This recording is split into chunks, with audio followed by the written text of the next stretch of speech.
All right, so we can get started now, and then more people can join as we speak. All right, so today I want to talk to you guys about something we all do and almost never really think about while we're doing it, and that is taking risks. Not just the big ones like gambling, investing, skydiving. I mean, like the small ones too, sending texts while driving, hitting refresh on a stock app, saying yes to one more drink, let's say. We tend to explain these moments with willpower, with character, with I should have known better. But in this talk, I want to make the case that almost none of that is the real story. The real story is happening really inside of your skull in circuits that were built for a completely different world than the one you're making decisions in right now. I'm Amir Ali, the founder of U7 Initiative, and I'm going to talk about this fascinating topic today, the neuroscience of risk-taking, which is incredibly complex, like the neuroscience of everything else, but really has a lot of interesting things that can tell you about a lot of the behaviors that define who we are. So let's start with the paradox, because I think this is what makes the topic worth, 30 minutes or so of your time today instead of 5. So people who are smart, informed, or even experts still tend to make bad risk decisions all the time. Why is this? We'll talk about 3 things in particular, as outlined in these bullet points, and I'm going to let them land instead of rushing through them so you can think about them yourself as I explain them to you. So firstly, a trader who knows the odds, who has the statistics in front of them, still rides a losing position all the way to 0 instead of cutting it early.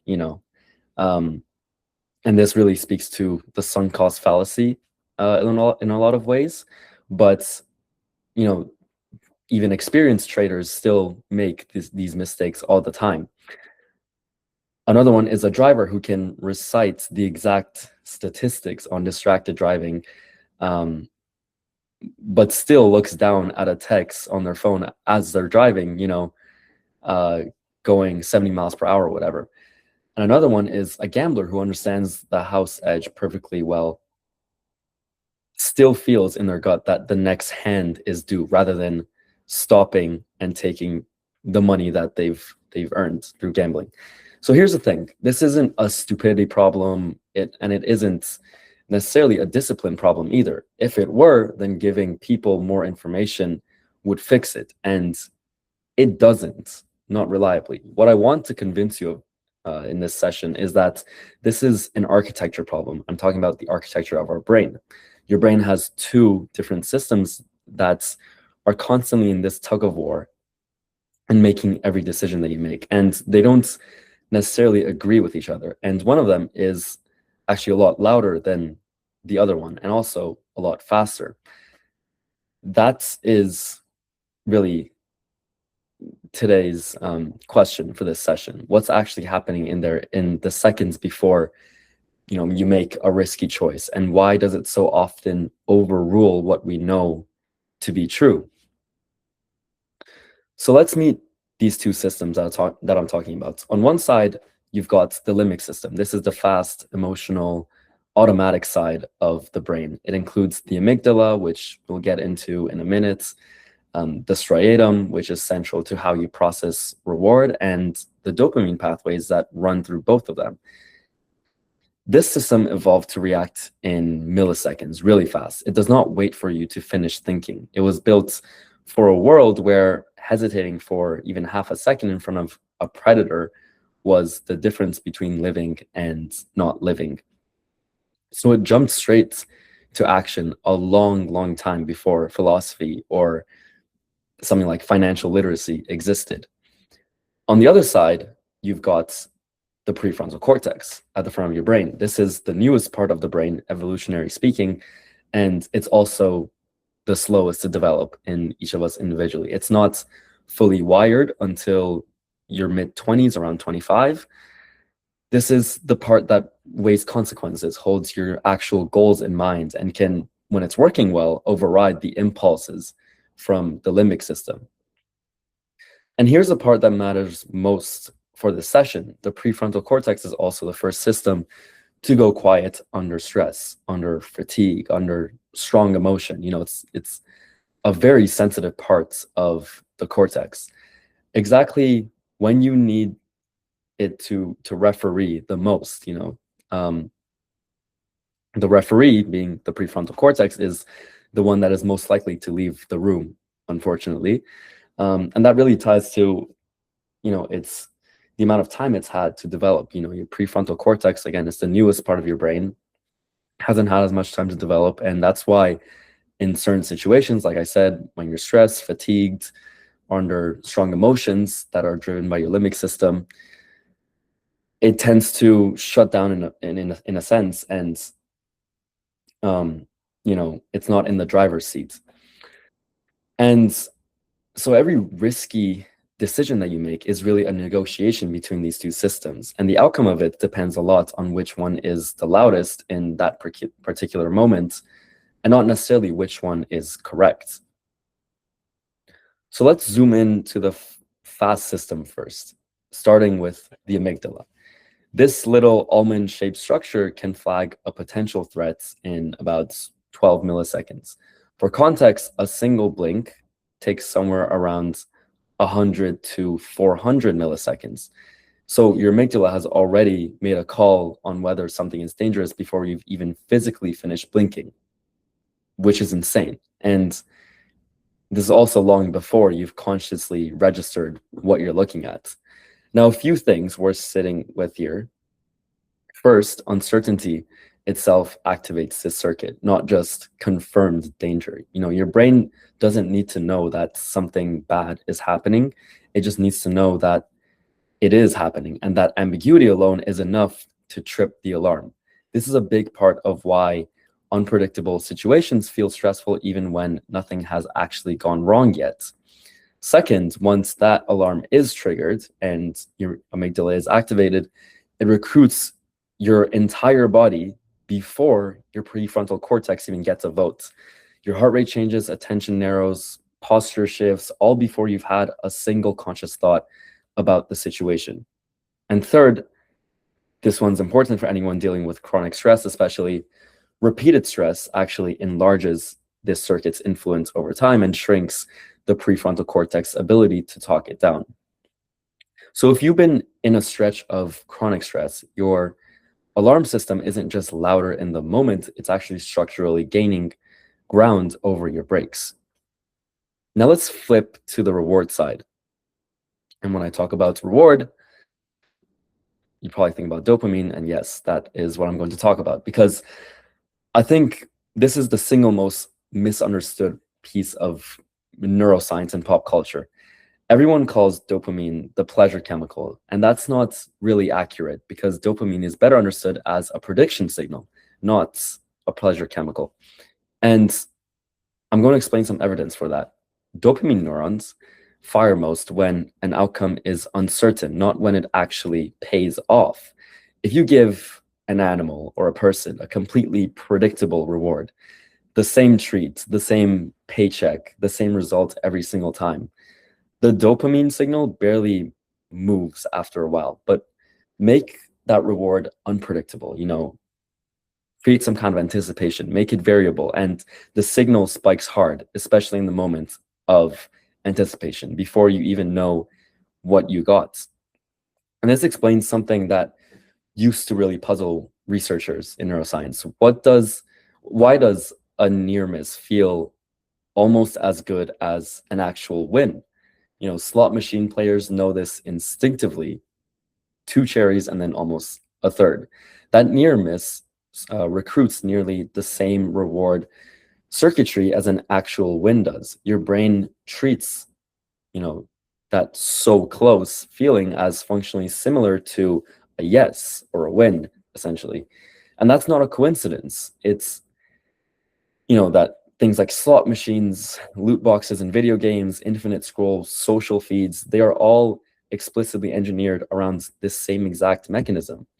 Variable, unpredictable reward is the most addictive pattern that your brain can be exposed to. And it's not an accident that so much of the modern economy runs on it. Now let's talk about why your brain is also bad at math. Specifically the math of gains and losses. I'm not talking about like calculus and things. This comes from the work of Daniel Kahneman and Amos Tversky, prospect theory, which won a Nobel Prize actually. And the headline finding for it was that the pain of losing $100 is roughly twice as intense psychologically as the pleasure of gaining $100. The same number, but completely different emotional weights. This single asymmetry explains a huge amount of irrational financial behavior. It's why investors hold onto a losing stock way too long, not because they think it's going to recover, but because selling stocks in the loss and locking in a loss feels almost unbearable compared to just not looking at it. It also means that how a choice is framed changes what people pick, even when the actual math is identical.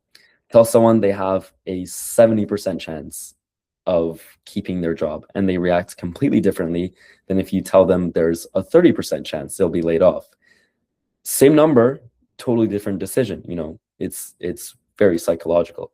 And of course, there's, again, the sunk cost fallacy, the thing where you keep going to a movie you're not enjoying because you already paid for the tickets. That's loss aversion stretched out across time, essentially. Walking away doesn't just feel like accepting you wasted something, but it just feels like losing twice. And of course, we don't like to lose. The feeling of losing it's way worse than winning, even though it's the same quantity in a sense, but in opposite directions.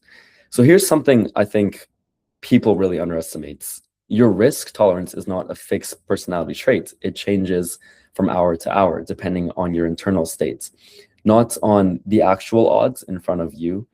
And that's what accounts for a lot of these decisions that you make in different situations. So take something like acute stress.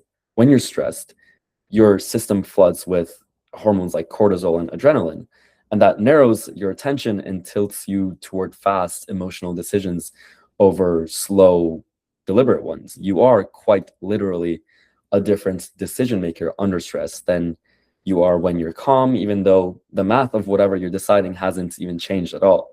Sleep loss does something even more specific. This is why sleep is very important, by the way, because a lack of it weakens the connection between the prefrontal cortex and the amygdala, which is a very, very crucial connection.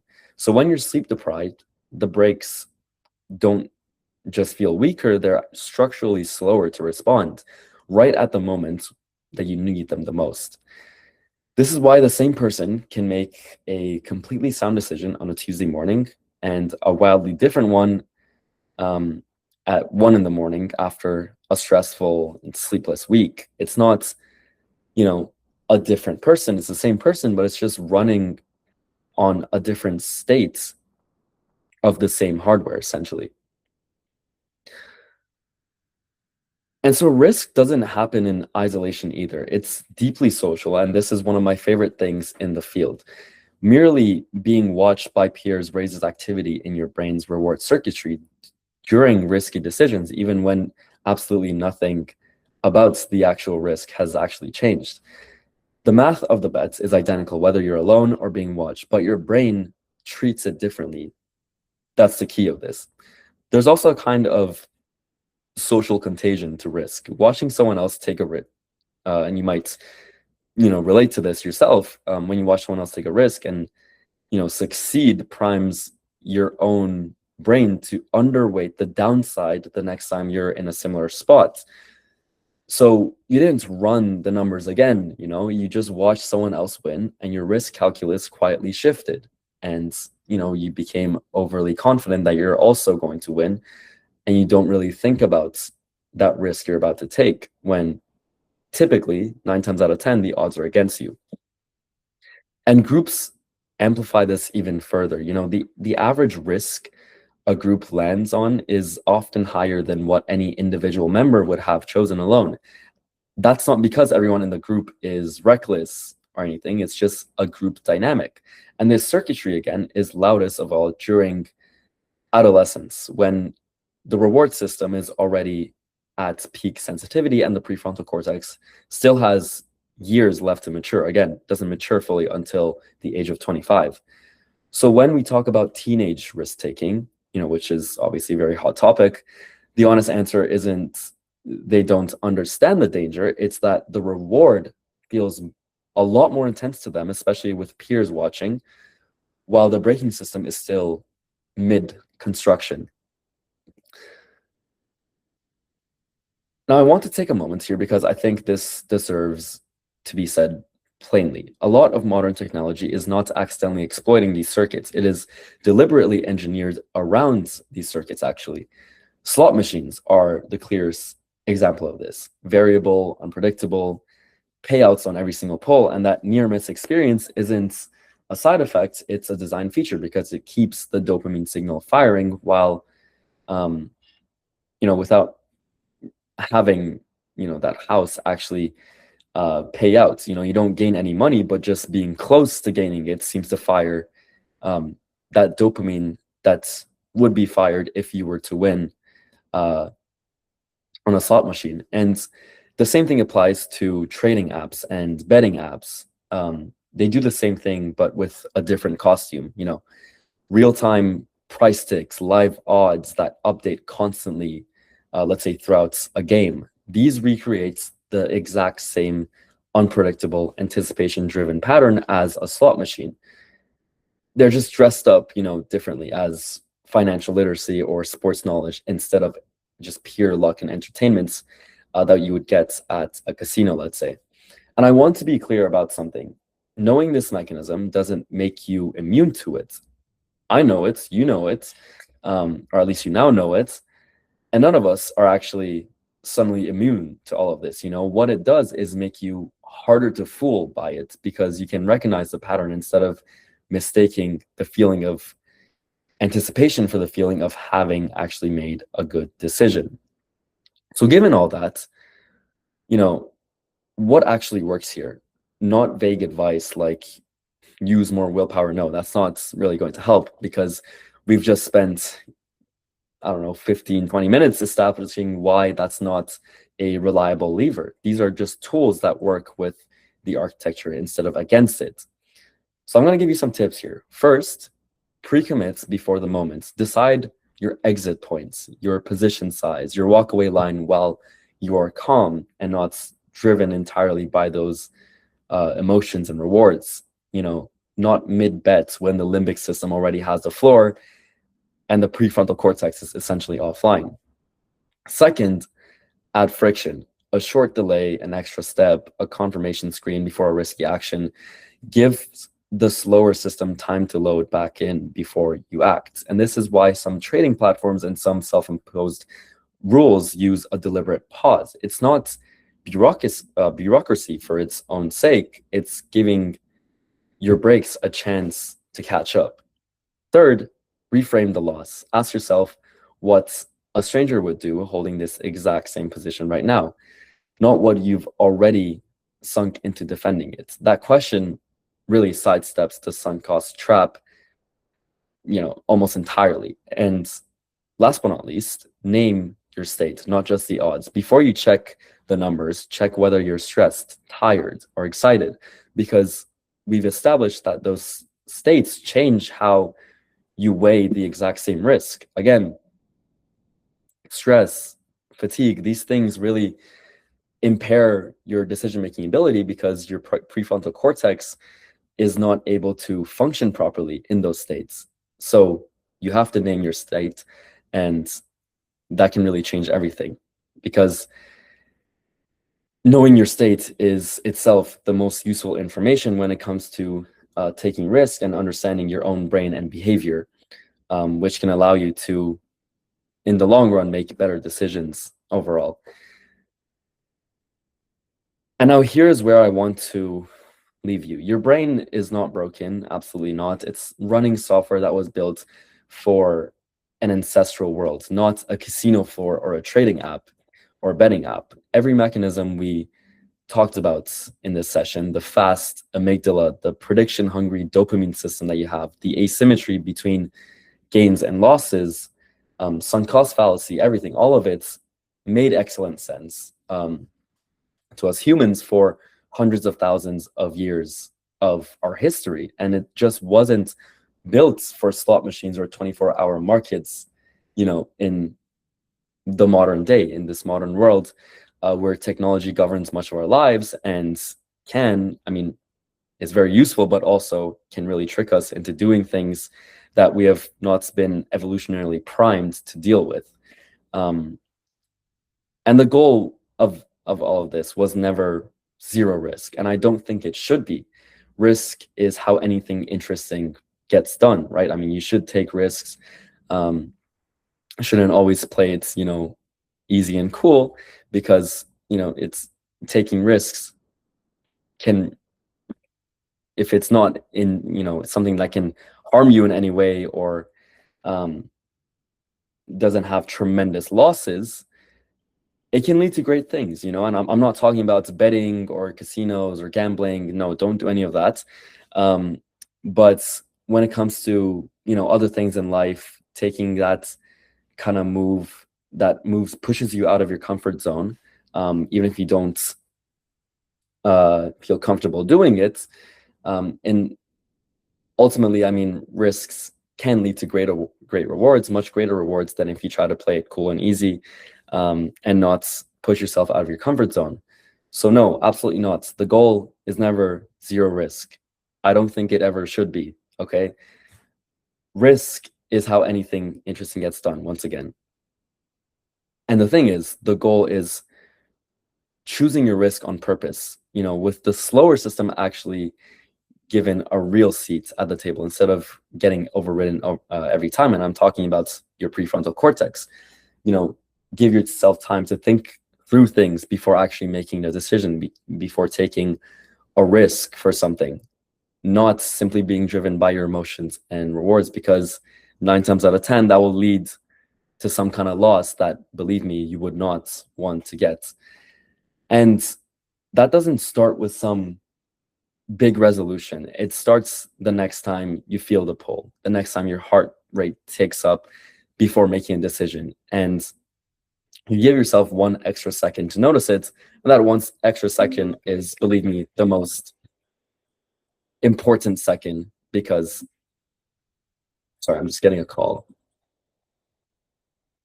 That 1 extra section makes the biggest difference. And if you don't give yourself that time for your prefrontal cortex to think through something and actually make a good choice on the kind of decision you want to make, it will stab you in the back. And believe me, that is not what you want. So thank you so much for listening. I'd love to open it up for questions now. If you have any questions, you can just raise your hand up, shout it out, whatever, type it in the chat, whatever format you'd like, just go ahead.